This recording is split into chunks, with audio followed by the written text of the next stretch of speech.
This video will teach you the main important parts from Act 4, Scene 1 of Hamlet.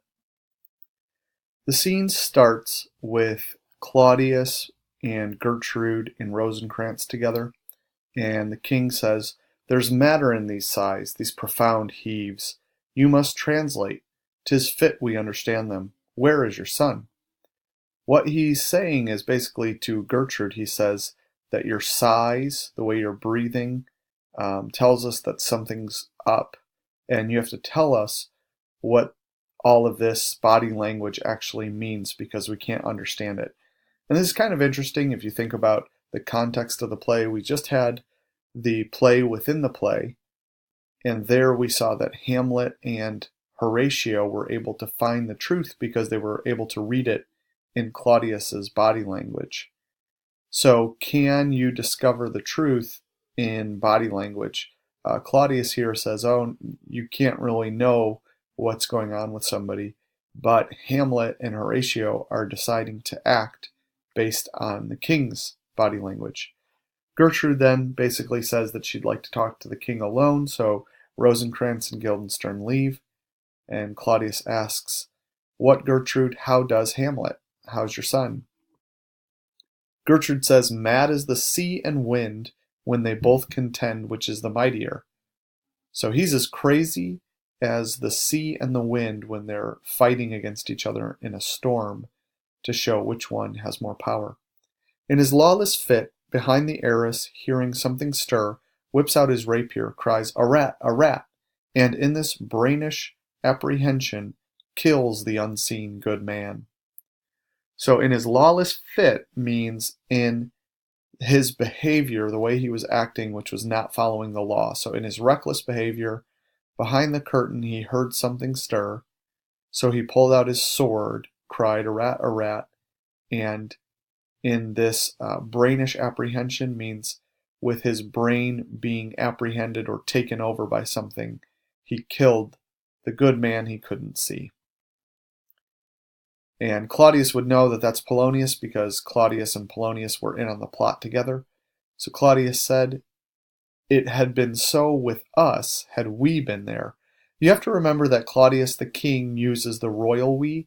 So when he says we and us, he really means I and me. It had been so with me had I been there. He means I would be dead if I had hid in the curtain instead of Polonius. His liberty is full of threats to all. The free manner he's acting in by not following any rules is a threat to everybody, to you yourself, to us, to everyone. It's a threat to the queen, to us, which is to me, and to everyone in the kingdom. Alas, how shall this bloody deed be answered? What should we do about this? What should our response be? It will be laid to us whose providence should have kept short, restrained, and out of haunt this mad young man. So we were the people who should have kept short his leash and restrained him out of any possibility of endangering anybody because he was acting so crazy. But so much was our love, but I loved him so much, I would not understand what was most fit.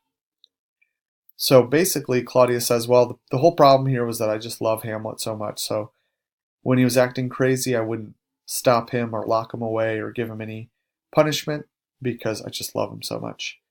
But like the owner of a foul disease, to keep it from divulging, let it feed even on the pith of life. Where is he gone? So instead of doing something to Hamlet when he was acting crazy, I acted like a person who had a disease but did not want to divulge or tell people about the disease, even though it was very important to my life. So where did Hamlet go now? The queen says, "To draw apart the body he hath killed." That means to take away the body he killed, or whom his very madness, like some ore among a mineral of metal's base, shows itself pure, he weeps for what is done. Now this sentence is a little tricky because of the syntax, the word order. So you'd have to say, he now weeps for what is done over him, over the person, over Polonius. And what is this doing? It's making his madness show itself pure. So even though he's mad, he's showing himself to be pure despite his madness, as if there were some ore, some good, precious material among a mineral of metal's base. So he's showing the good stuff that he's made of among all of the bad things. So yes, he killed someone, that was bad. But the way he's weeping over Polonius and his death shows some of the purity in him. So yeah, he seems like he's mad, he seems like he's bad, but he's actually really broken up about what he's done, and he's actually pure and not fully crazy. Claudius responds, "O Gertrude, come away. The sun no sooner shall this mountain touch, but we will ship him hence." So if the sun goes down to touch the mountains, that means the sun is setting.